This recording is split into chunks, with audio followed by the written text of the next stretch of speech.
புதுச்சேரியில் சிறுமி படுகொலை செய்யப்பட்ட சம்பவம் நெஞ்சை பதற வைக்கிறது என தமிழக வெற்றிக் கழக தலைவர் விஜய் தெரிவித்திருக்கிறார்.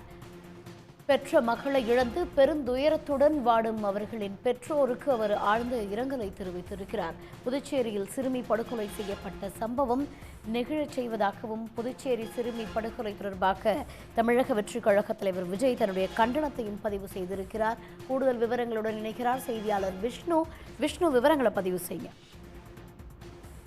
புதுச்சேரியில் மாயமான 9 வயது சிறுமி வீட்டின் அருகே உள்ள வாய்க்காலில் சடலமாக மீட்கப்பட்ட சம்பவம் மிகப்பெரிய பரபரப்பை ஏற்படுத்தியிருக்கும் நிலையில் இது தொடர்பாக நடிகரும் தமிழக வெற்றிக் கழகத்தின் தலைவருமான விஜய் ஒரு கண்டனங்களை தெரிவித்திருக்கிறார்.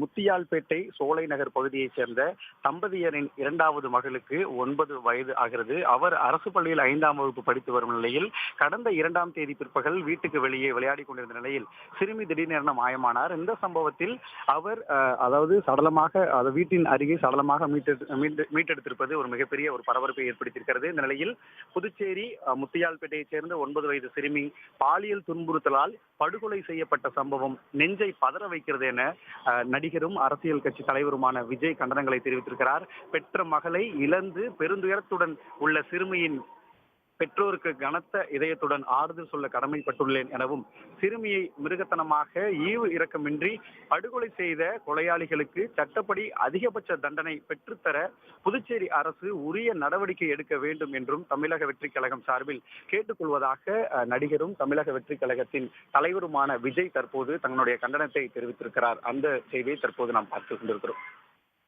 உடனுக்குடன் செய்திகளை தெரிந்து கொள்ள சன் நியூஸ் பெல் ஐகானை கிளிக் பண்ணுங்க.